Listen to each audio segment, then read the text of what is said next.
Bismillahirrahmanirrahim. Assalamualaikum warahmatullahi wabarakatuh. Syukur Alhamdulillah kita bisa berjumpa lagi di channel Doa 69. Mudah-mudahan kalian semuanya yang lagi menyimak channel Doa 69 dimudahkan urusannya, sehat walafiat, banyak rezekinya, diampuni dosa-dosanya, dan kelak di akhirat menjadi penghuni surganya Allah Subhanahu wa Ta'ala. Amin Allahumma amin. Salawat serta salam semoga tetap tercurahkan kepada junjungan kita, yakni baginda Rasulullah Sallallahu Alaihi Wasallam. Allahumma salli ala Sayyidina Muhammad wa ala ali Sayyidina Muhammad. Sahabat Doa 69, hidup ini kita seringkali terjebak dalam rutinitas sehari-hari yang membuat kita melupakan esensi sejati dari peran kita sebagai orang yang sudah berumur. Namun terdapat konsekuensi besar yang harus kita hadapi jika kita tidak memenuhi kewajiban kita yang semakin dikejar usia. Salah satu konsekuensi yang paling mengerikan adalah menjadi orang tua yang dibenci oleh Allah Subhanahu wa Ta'ala. Dalam video ini kita akan menjelajahi alasan mengapa orang tua sampai menuai kebencian Allah, serta langkah-langkah yang dapat kita ambil untuk memperbaiki diri sebelum ajal menjemput. Rasulullah SAW menjelaskan dalam hadisnya bahwa ada 4 macam orang yang dibenci oleh Allah. Salah satunya adalah orang tua yang sudah tua namun suka melacur. Seharusnya ketika sudah memasuki usia lanjut, orang tua mulai berpikir tentang akhirat dan menyiapkan diri untuk menjemput kematian. Namun, beberapa orang tua justru semakin terjerumus dalam maksiat kepada Allah Subhanahu wa Ta'ala, seperti melakukan perzinahan. Inilah salah satu alasan mengapa Allah membenci orang-orang seperti ini. Sifat orang tua yang malas beribadah dan terlalu terikat pada kesenangan dunia juga termasuk dalam sifat yang dibenci Allah. Meskipun usia semakin tua, seharusnya orang tua semakin mendekatkan diri kepada Allah dan meningkatkan ibadah mereka. Rasulullah memberikan peringatan kepada orang yang telah mencapai usia 40 tahun. Usia 40 tahun untuk lebih giat dalam beribadah kepada Allah, orang tua harus memberikan contoh yang baik kepada anak-anak mereka dengan menjadi teladan yang beribadah dengan sungguh-sungguh dan menjauhi sifat-sifat yang dibenci oleh Allah Subhanahu wa Ta'ala. Sebagaimana sebuah riwayat yang pernah memuat percakapan antara Rasulullah SAW dengan seorang Arab Baduy. Orang Baduy itu bertanya kepada Rasulullah SAW perihal orang yang dicintai Allah dan orang yang dibenci Allah. Namun Rasulullah SAW justru balik bertanya kepada orang tersebut, "Dapatkah engkau ungkapkan bagaimana perasaanmu ketika bangun tidur?" Orang Baduy itu kemudian menjawab, "Mula-mula yang kurasakan adalah keinginan untuk melakukan kebajikan dan rindu hendak berkumpul dengan orang-orang yang senang berbuat baik. Jika aku tak bisa berbuat kebajikan, maka demokrasi dalam hatiku. Aku juga sangat berduka jika tidak dapat menjumpai orang-orang yang soleh dalam pergaulanku." Atas jawaban tersebut, Rasulullah SAW tersenyum lalu berkata, "Kalau keadaanmu demikian, maka itulah ciri-ciri orang yang dicintai Allah Subhanahu wa Ta'ala. Sebaliknya, orang yang dibenci Allah adalah mereka yang ketika bangun tidur berencana untuk berbuat maksiat. Orang tua adalah sosok yang dimiliki peran penting dalam kehidupan anak-anak mereka. Islam mengatur secara terperinci tentang kewajiban orang tua terhadap anak, termasuk dalam surat An-Nisa ayat 9 yang menyebutkan bahwa orang tua harus takut kepada Allah dan bertakwa, serta memberikan perkataan yang benar. Namun sayangnya, ada beberapa perilaku orang tua yang dapat membuat mereka dibenci oleh Allah. Dalam ayat tersebut, Allah menekankan pentingnya orang tua menjaga dan melindungi anak-anak yang masih lemah. Orang tua bertanggung jawab untuk memenuhi kebutuhan fisik, emosional, dan spiritual anak-anak mereka. Mereka juga harus memberikan pendidikan agama yang benar dan mengajarkan nilai-nilai Islam kepada anak-anak. Rasulullah juga telah memberikan teladan dalam hal kewajiban orang tua terhadap anak. Dalam sebuah hadis riwayat Tirmizi, beliau bersabda, "Sebaik-baik kalian adalah orang yang paling baik terhadap keluarganya." Dari hadis ini dapat dipahami bahwa menjadi orang tua yang baik tidak hanya berarti memenuhi kebutuhan materi anak, tetapi juga memberikan perhatian kasih sayang dan pendidikan yang baik. Konsep orang tua durhaka dalam perspektif Islam mencakup mereka yang tidak dapat memenuhi kewajiban mereka sebagai orang tua dikarenakan kelalaian dan kesalahan yang mereka lakukan. Mereka tidak melaksanakan tugas dan tanggung jawabnya dengan baik, sehingga anak-anak mereka menjadi terlantar dan jauh dari pendidikan agama. Mengutip jurnal ilmiah yang berjudul "Konsep Orang Tua yang Durhaka dalam Perspektif Islam" yang ditulis oleh Siti Suaibatul Islamiyah, orang tua durhaka adalah mereka yang tidak memenuhi kewajiban mereka sebagai orang tua dalam mengasuh dan mendidik anak-anak mereka.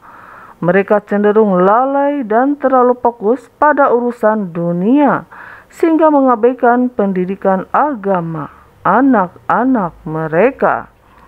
Hal ini bertentangan dengan ajaran Islam yang menekankan pentingnya pendidikan agama dan moral bagi anak-anak. Rasulullah SAW mengajarkan bahwa orang tua memiliki tanggung jawab untuk memilihkan ibu yang baik, memberikan nama yang bagus, dan mengajarkan Al-Quran kepada anak-anak mereka. Dalam hadis yang disebutkan dalam kitab Al-Fawaid Al-Muhtarah karya Habib Ali bin Hasan Bakhrun disampaikan bahwa orang tua yang tidak melaksanakan tugas-tugas tersebut dapat dianggap sebagai orang tua yang durhaka. Salah satu kisah yang menggambarkan pentingnya kewajiban orang tua terhadap anaknya adalah kisah yang terjadi pada masa pemerintahan Umar bin Khattab. Dalam kisah tersebut, seorang anak datang mengadukan perilaku durhaka orang tuanya kepada Khalifah Umar. Anak tersebut bertanya kepada Umar, "Wahai Amirul Mukminin, bukankah orang tua juga memiliki kewajiban kepada anaknya?" Umar menjawab, "Ya, benar." Lalu anak tersebut bertanya lagi, "Lantas, apa itu kewajiban orang tua kepada anaknya?" Umar menjawab, "Memilihkan ibu yang baik untuknya, memberinya nama yang bagus, dan mengajarkannya Al-Quran."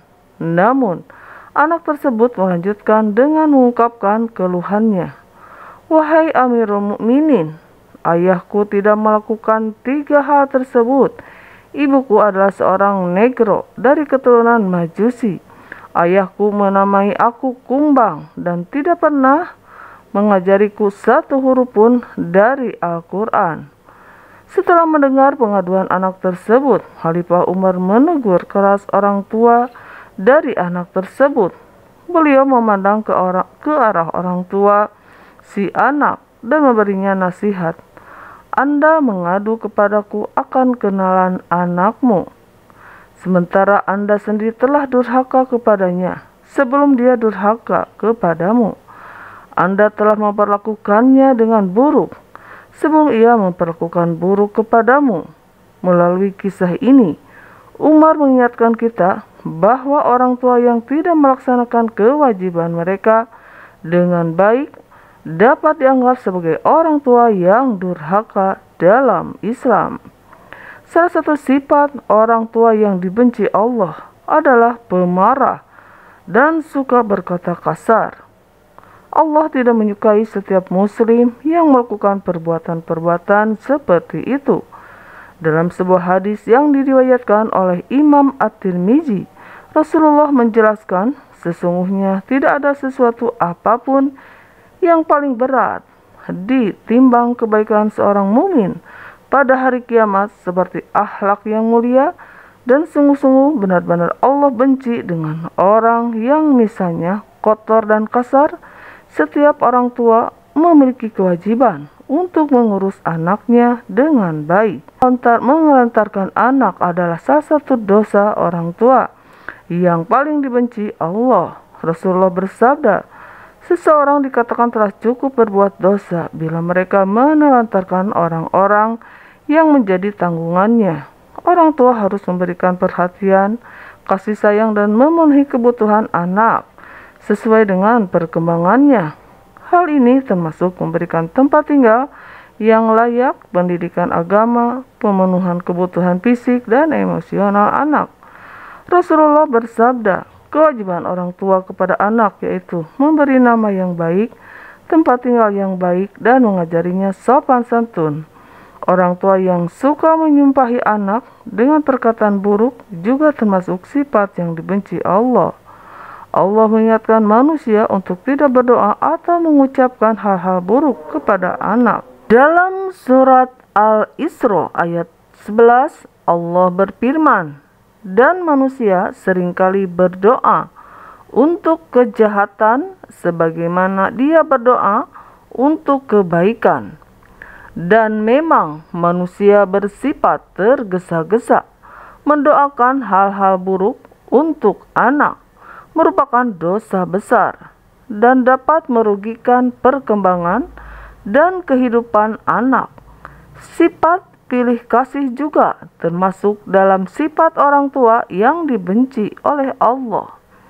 Orang tua harus berlaku adil terhadap semua anaknya, tanpa membedakan dan memihak pada satu atau beberapa anak. Dalam sebuah hadis yang diriwayatkan oleh Imam Muslim, Luqman bin Bashari pernah membawa anaknya kepada Rasulullah SAW.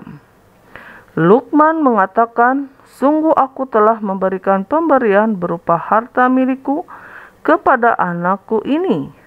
Rasulullah menanyakan, apakah semua anaknya diberi seperti itu? Dan ketika ayah Luqman menjawab, tidak, Rasulullah mengingatkan untuk tidak memilih kasih bersikap kasar pada anak adalah salah satu dosa orang tua yang paling dibenci oleh Allah.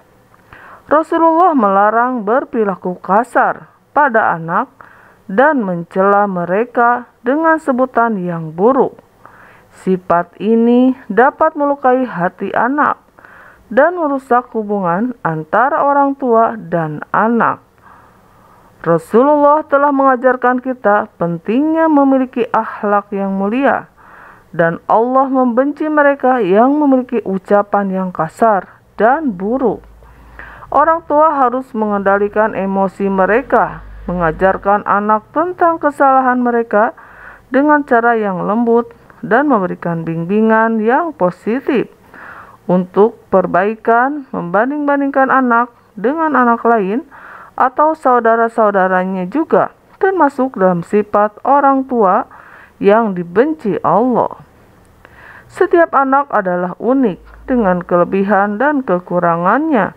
Masing-masing membanding-bandingkan anak dapat menyebabkan perasaan rendah diri pada anak.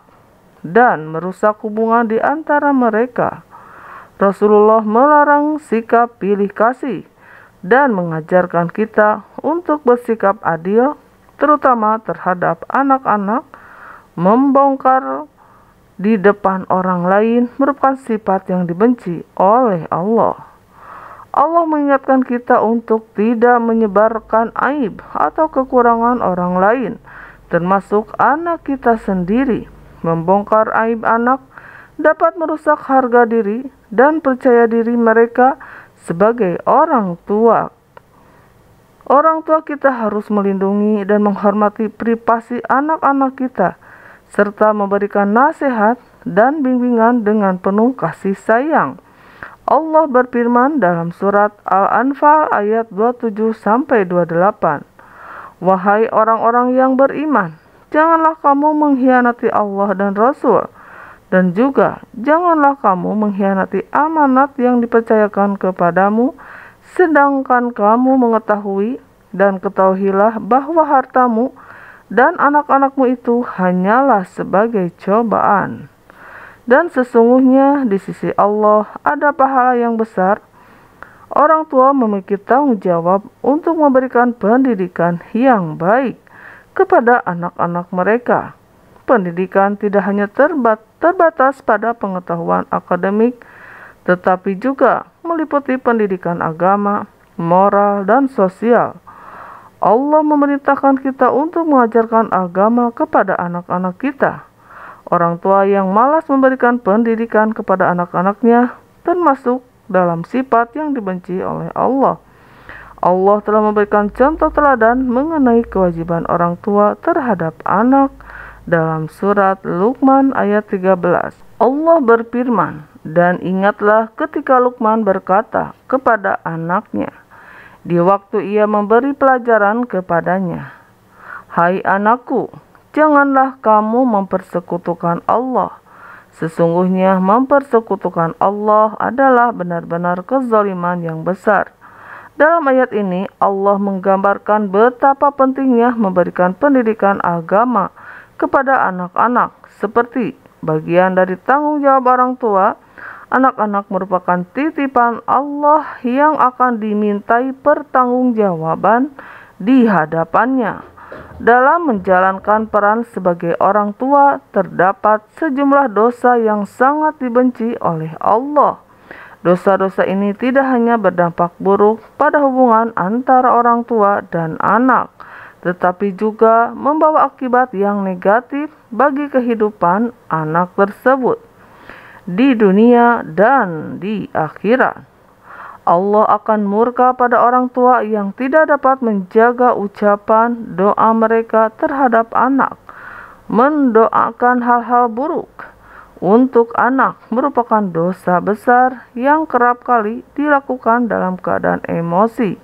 Padahal Rasulullah mengingatkan kita untuk berkata yang baik atau diam. Abu Hurairah menceritakan bahwa Rasulullah bersabda, ada 3 doa yang dikabulkan: doa orang yang dianiaya, 2 musafir, 2 keburukan orang tua atas anaknya. Seorang ulama bernama Syekh Ali Jaber mengatakan bahwa jika doa guru orang tua pada anak dikabulkan, maka orang tua sendiri yang akan menyelesainya. Oleh karena itu, orang tua harus selalu berdoa yang baik untuk anak-anak mereka, berharap yang terbaik bagi mereka, dan memohon perlindungan Allah dari segala bahaya. Orang tua memiliki kewajiban untuk melarang anak melakukan hal-hal yang berbahaya atau merugikan. Namun, melarang anak tanpa memberikan informasi atau alasan yang tepat dapat menjadi dosa orang tua yang dibenci oleh Allah. Rasulullah mengajarkan kita untuk memberikan penjelasan yang benar dan masuk akal saat melarang anak. Menjelaskan mengapa suatu tindakan dilarang dapat membantu anak memahami konsekuensinya dan membangun kesadaran yang baik.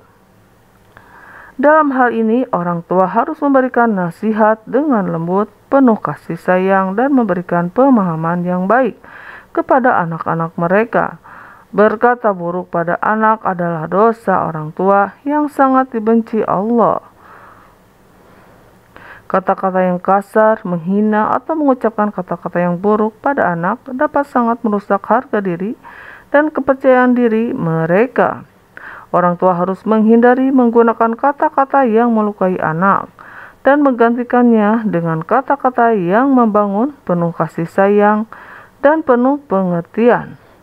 Rasulullah mengajarkan kita untuk berbicara dengan baik dan menghindari penggunaan kata-kata yang kasar atau menyakitkan.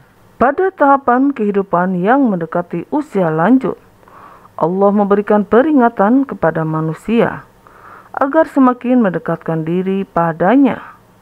Dalam kutipan Sihro karya Imam Qurtubi disebutkan bahwa malaikat maut senantiasa menyeru pada manusia untuk mengingat umurnya masing-masing, sebab bertambahnya umur adalah tanda semakin dekatnya kepada azal. Pada usia ini, rambut mulai memutih, kesehatan tidak sekuat dulu, dan berbagai penyakit mulai menghampiri. Namun, masih banyak orang tua yang terpaku pada keduniawian, terlalu sibuk dengan urusan dunia, dan lalai dalam beribadah. Dalam surat Fatir ayat 37, Allah berfirman, "Bukankah aku telah memanjangkan usia kalian dalam masa yang cukup untuk berpikir bagi orang yang mau berpikir? Dan apakah tidak datang kepada kamu an-nazir atau pemberi peringatan? Maka rasakanlah azab kami." Terdapat perbedaan pendapat di kalangan ulama mengenai makna an-naziri. Dalam ayat tersebut, salah satu pendapat adalah bahwa nazir merusak kepada uban di rambut, merujuk kepada uban di rambut sebagai tanda penuaan dan dekatnya ajal. Pendapat lain menyebutkan bahwa an-nazir mengacu kepada Nabi Muhammad sebagai pemberi peringatan kepada umat manusia dalam konteks pernyataan bagi orang yang berusia 60 tahun. An-nazir dapat diartikan sebagai tanda-tanda dan peringatan yang telah diberikan Allah dalam kehidupan mereka.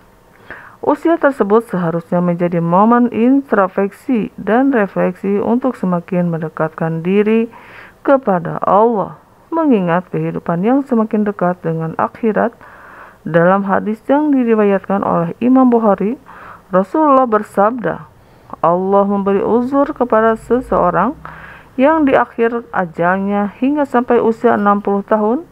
Hadis ini menunjukkan bahwa Allah memberikan pengampunan dan alasan bagi orang yang ajalnya telah mendekat, yakni setelah mencapai usia 60 tahun. Namun hal ini tidak boleh dijadikan alasan bagi orang yang usianya di bawah 60 tahun untuk menunda ketaatan dan taubat. Sebaliknya, hadis ini mengingatkan bahwa mereka yang telah mencapai usia tersebut seharusnya lebih fokus dan konsentrasi dalam beribadah kepada Allah, mengurangi kesibukan dunia, dan mempersiapkan untuk menghadapi kehidupan di akhirat. Imam Fudail bin Iyad, seorang ulama besar pada masa tabi'in, memberikan nasihat yang penting terkait dengan bertaubat dan menjalani sisa usia dengan baik. Beliau berkata, berbuat baiklah di sisa usiamu, dengan itu akan diampuni dosa-dosamu yang telah lalu yang akan datang. Karena jika kamu masih rajin bermaksiat di sisa usiamu, maka kamu akan dihukum karena dosamu yang telah lalu, dosamu yang akan datang. Nasihat ini mengingatkan kita bahwa tidak ada yang mengetahui berapa sisa usia yang kita miliki. Oleh karena itu sangat penting bagi kita untuk bertaubat, melakukan amal kebaikan, dan mempersiapkan diri untuk menghadapi pertanggungjawaban di akhirat. Sahabat doa 69, mudah-mudahan kita semuanya selalu dalam lindungan taufik hidayah Allah Subhanahu wa taala dan mendapatkan ampunan dari Allah Subhanahu wa taala, dan kelak di akhirat menjadi penghuni surganya Allah Subhanahu wa taala dan terhindar dari siksa api neraka. Amin Allahumma amin. Mudah-mudahan kita semuanya sebagai orang tua menjadikan suri tauladan untuk anak-anaknya, supaya anak-anak kita menjadi anak-anak yang baik, yang solehah, yang bermoral, yang punya budi pekerti dan berakhlak mulia seperti akhlak Rasulullah Shallallahu Alaihi Wasallam. Dan juga kita sebagai orang tua sama, mudah-mudahan mempunyai akhlak seperti akhlak Rasulullah Shallallahu Alaihi Wasallam. Wallahu a'lam bishawab. Wassalamualaikum warahmatullahi wabarakatuh. Hai, kamu belum subscribe ya? Subscribe sekarang and like, comment, share, and subscribe pokoknya ya.